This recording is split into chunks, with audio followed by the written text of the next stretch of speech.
با توجه شما گفتار ادبی از سلسله خوانش بدیعی. سامیان گرامی، حالا گفتار 23 را از روی یکی از شاهکاری‌های بی‌نظیر ادبیات فارس و تاجیک، بوستان سعدی در قرائت عبدالرشید خوجمکولوف بشنوید.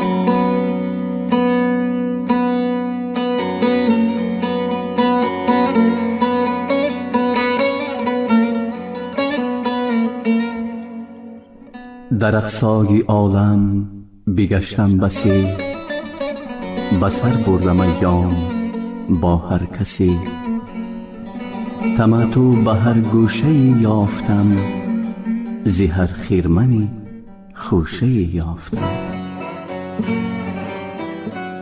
ادامه باب هفتم در عالم تربیت. پس از بردن و گیر کردن چمو، بخور پیش از آن کد خورد کرمی گو. سخنهای سعدی مثال است و پند، بکار آیدد گر شوی کاربند. دریغ است از این روی برتافتن، کز این روی دولت توان یافتن.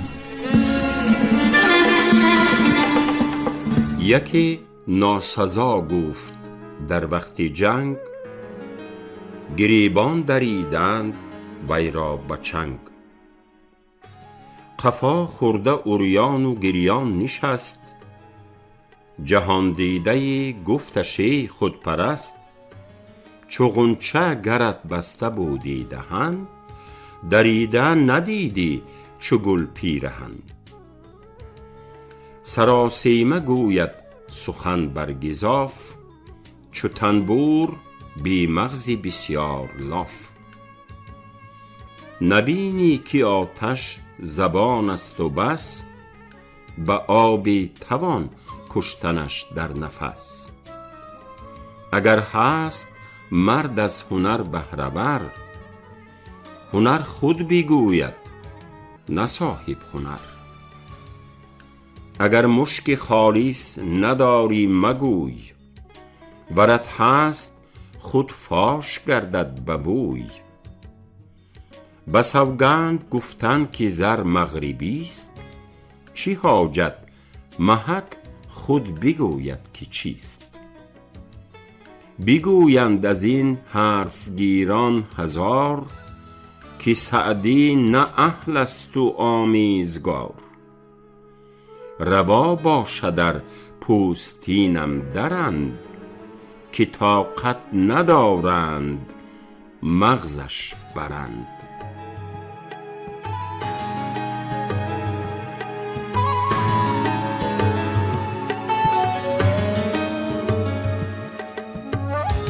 عضود را پسر سخت رنجور بود، شکیب از نهادی پدر دور بود. یکی پارسا گفت از روی پند، که بگذار مرغانی وحشی ز بند. قفسهای مرغی سحرخوان شکست، کی در بند ماند چو زندان شکست. نگه داشت بر طاق بستان سرای، یکی نامور بلبلی خوشنوای. پسر صبح دم سوی بستان شتافت، جز آن مرغ بر طاق ایوان نیافت. بخندید کی بلبلی خوش نفس، تو از گفت خود مانده ای در قفس. ندارد کسی با تو ناگفته کار، ولیکن چو گفتی دلیلش بیار. چو سعدی که چندی زبان بسته بود، ز طعنی زبان آوران رسته بود. کسی گیرد آرام دل در کنار، که از صحبت خلق گیرد کنار. مکن عیب خلق خردمند فاش، به عیب خود از خلق مشغول باش. چو باطل سرایند مگمار گوش، چو بی سیتر بینی نظر را بپوش.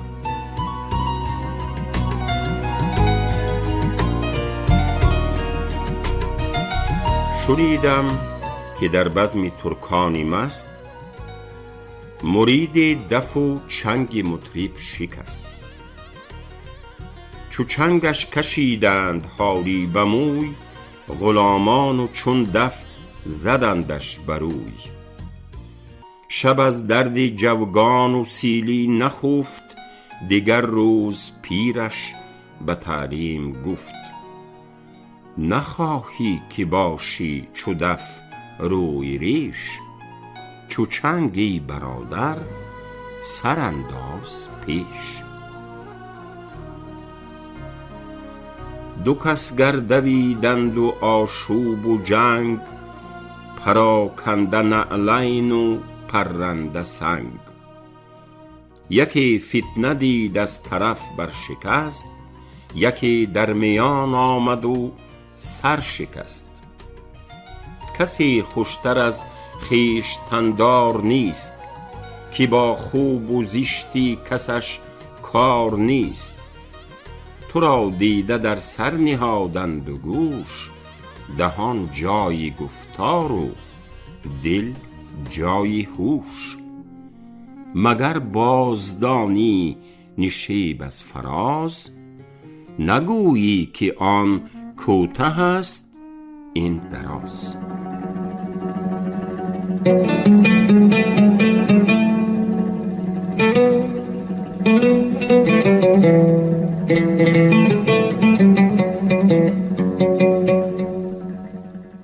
زبان درکش ار عقل داری و هوش، چو سعدی سخن گوی ورنه خموش.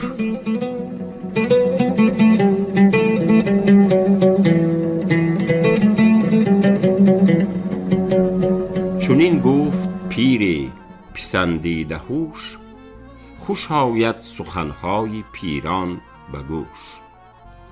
که در هند رفتم به کنج فراز، چی دیدم چو یلدا سیاه دراز. تو گفتی که افریت بلقیس بود، بزشتی نمودار ابلیس بود. در آغوش وی دختری چون قمر، فرو برده دندان به لبهاش در. چنان تنگش آوردند در کنار، که پنداری اللیل یغشی النهار. مرا امر معروف دامن گرفت، فضول آتش گشت و در من گرفت. طلب کردم از پیش و پس چوب و سنگ، که ای ناخدا ترسی بی نام و ننگ. به تشنیع و دشنام و آشوب و زجر، سپید از سیه فرق کردم چو فجر. شدان ابری ناخوش ز بالای باغ، پدید آمد آن بیضه از زیر زاغ. ز لاحولم آن دیو پیکر بجست، پری پیکر اندر من آویخت دست.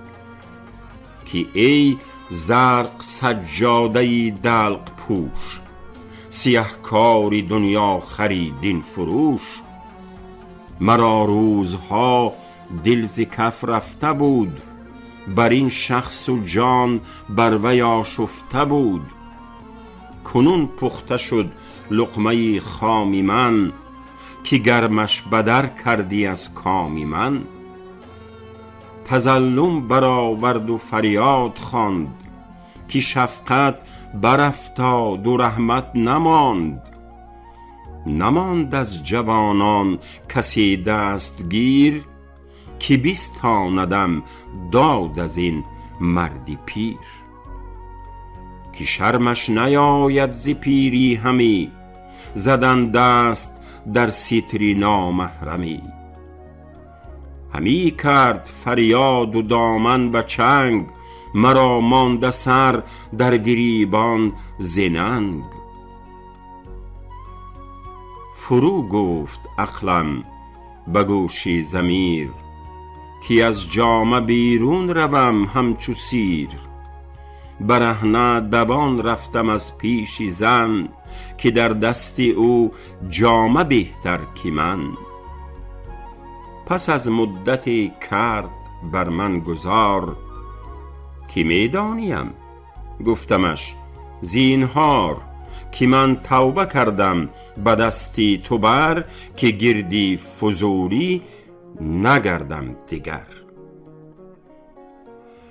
کسی را نیاید چنین کار پیش، که عاقل نشیند پسی کاری خویش.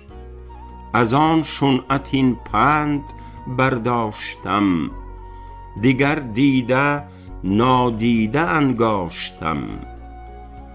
زبان در کشر عقل داری و هوش، چو سعدی سخنگوی ورنه خموش.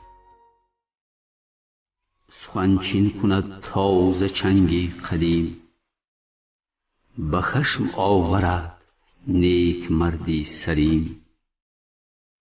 از آن هم نشین تا توانی گریز، که مر فتنه خفته را گفت خیز.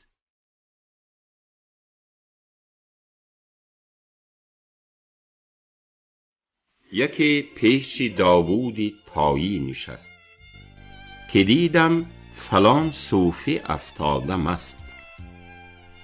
قیالوده دستار و پیراهنش، گروه سگان حلقه پیرامنش. چو فرخنده خوی این حکایت شنید، ز گوینده ابرو به هم در کشید. زمانی برآشفت و گفت ای رفیق، به کار آید امروز یاری شفیق. برو زان مقامی شنیعش بیار، که در شرع نهی است و در خرقه عار. به پشتش در آور که مردانی مست، اینانی طریقت ندارد به دست.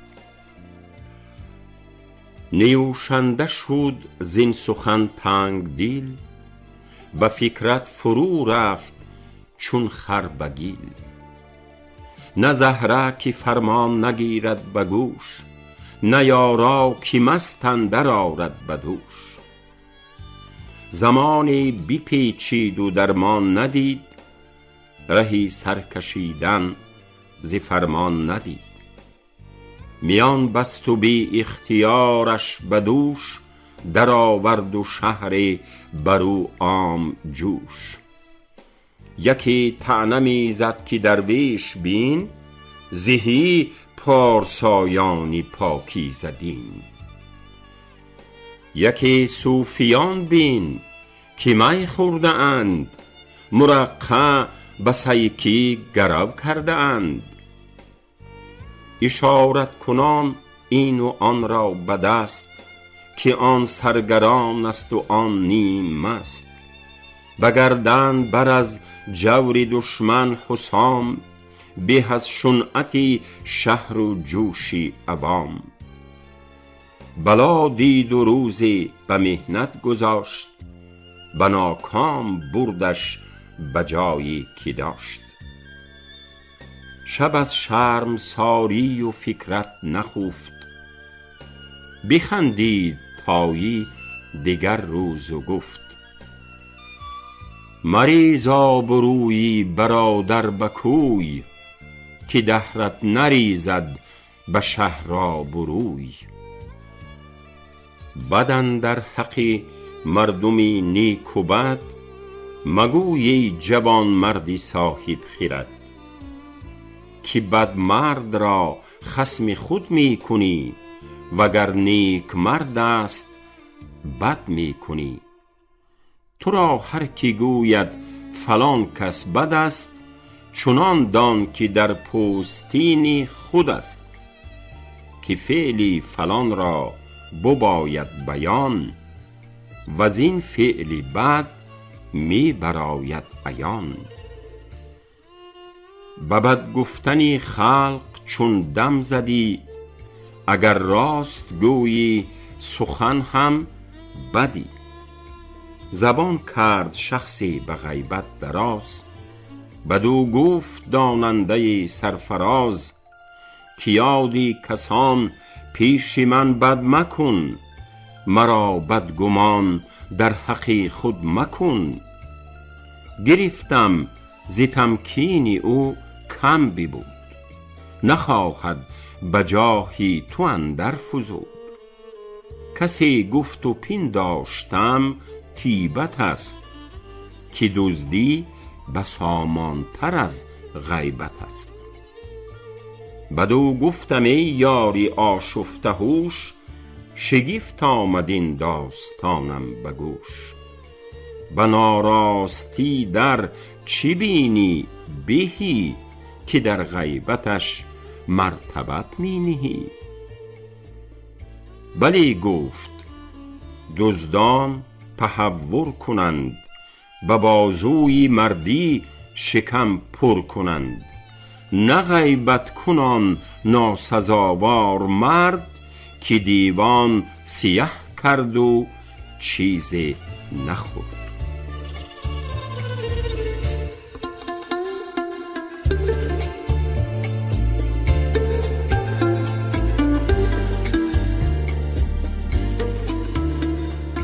مرا در نظامیه ادرار بود، شب و روز تلقین و تکرار بود. مر استاد را گفتم ای پرخرد، فلان یار بر من حسد می برد.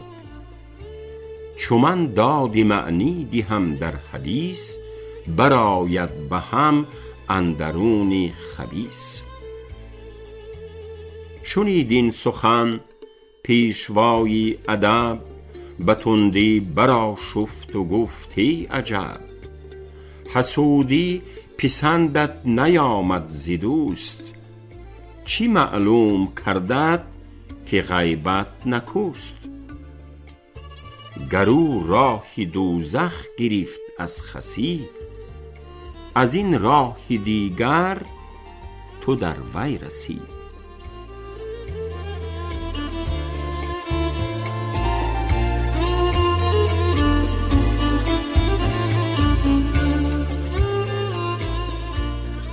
کسی گفت حجاج خونخواره است، دلش همچو سنگی سیه پاره است.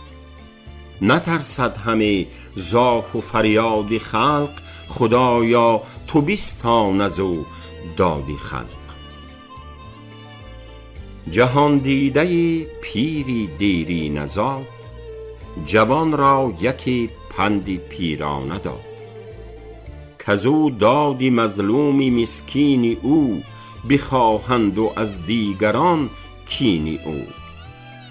تو دست از وی و روزگارش بدار، که خود زیر دستش کند روزگار. نه بیداد از او بهرمند آمدم، نه نیز از تو غیبت پسند آمدم. به دوزخ برد مدبری را گناه، که پیمانه پر کرد و دیوان سیاه. دیگر کس به غیبت پیش می دود، مبادا که تنها به دوزخ رود.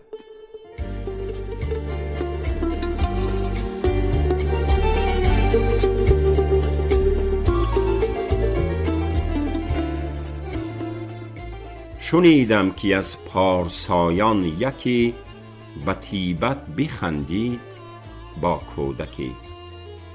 دیگر پارسایان خلوت نشین، به عیبش فتادند در پوستین. به آخر نماند این حکایت نهفت، به صاحب نظر باز گفتند و گفت. مدر پرده بر یاری شوریده حال، نه طیبت حرام است و غیبت حلال.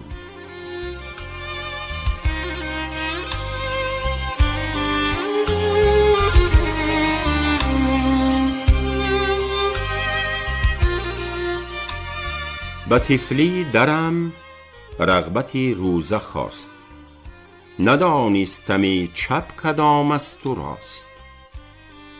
یکی عابد از پارسایان کوی، همی شستن آموختم دست و روی.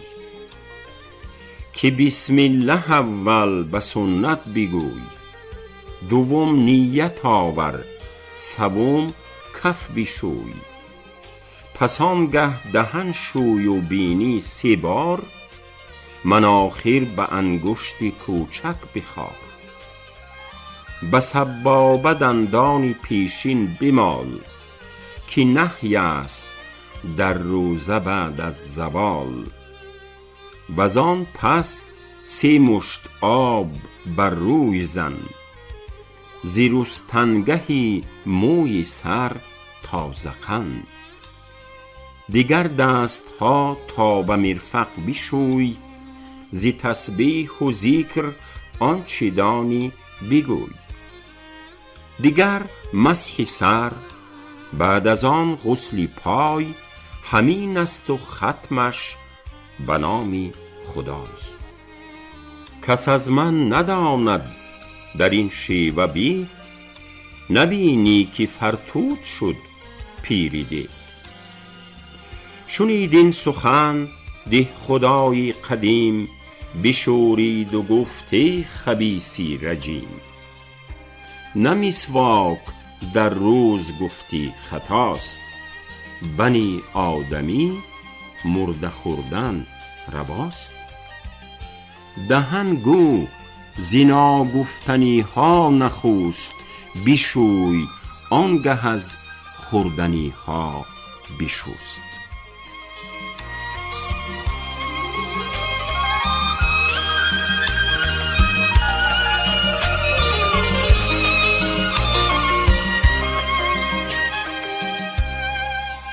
کسی را که نام آمدن در میان، به نیکوترین نام و نعتش بخوان. چو همواره گویی که مردم خرند، مبر ظن که نامت چو مردم برند. چنان گوی سیرت به کوی اندرم، که گفتن توانی بروی اندرم. وگر شرمت از دیده ناظر است، نی بی بصر غیب دان حاضر است.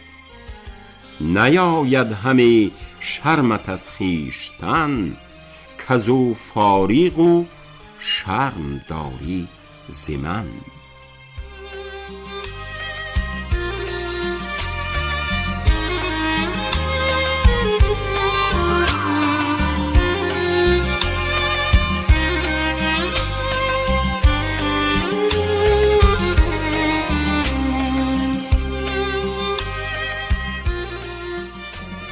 زبان درکش ار عقل داری و هوش، چو سعدی سخن گوی ورنه خموش.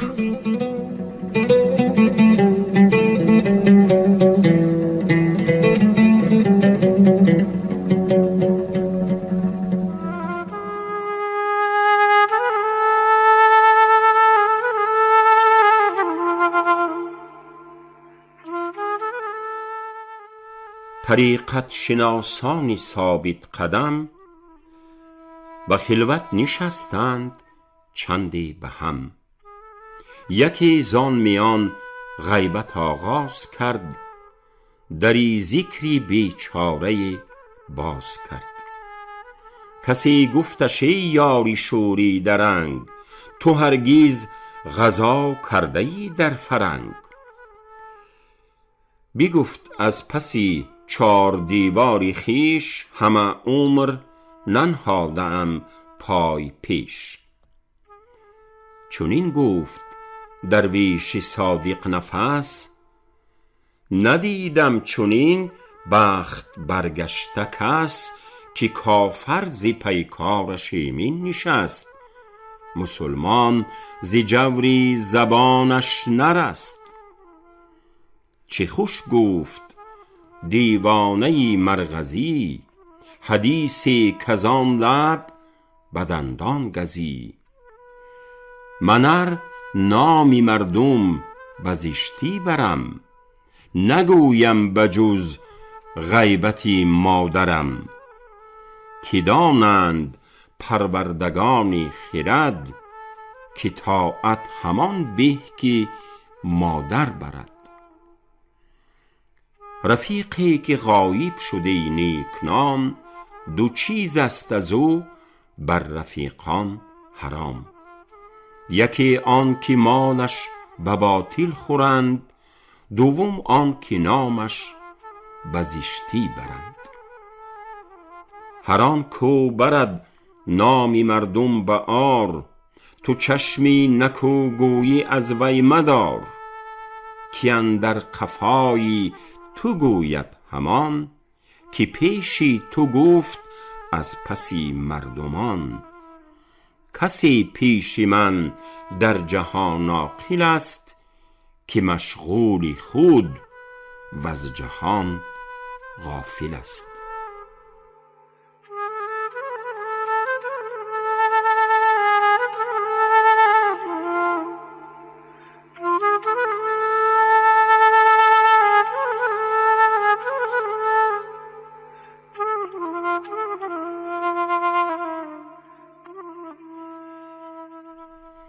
سه کس را شنیدم که غیبت رواست، و زین در گذشتی چهارم خطاست. یکی پادشاه ملامت پسند، کزو بر دلی خلق بینی گزند. حلال است از او نقل کردن خبر، مگر خلق باشند از او برحذر. دوم پرده بر بی حیای متن، که خود می درد پرده خویشتن.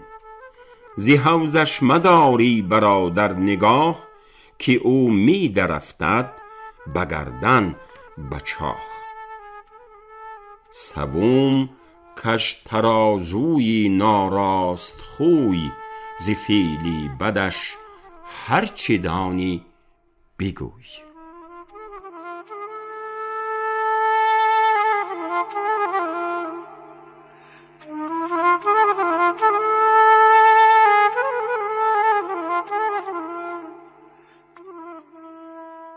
شنیدم که دزدی در آمد ز دشت، به دروازه سیستان برگذشت.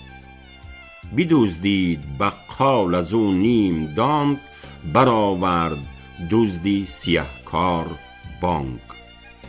خدایا تو شبرو به آتش مسوز، که ره می زند سیستانی بروز.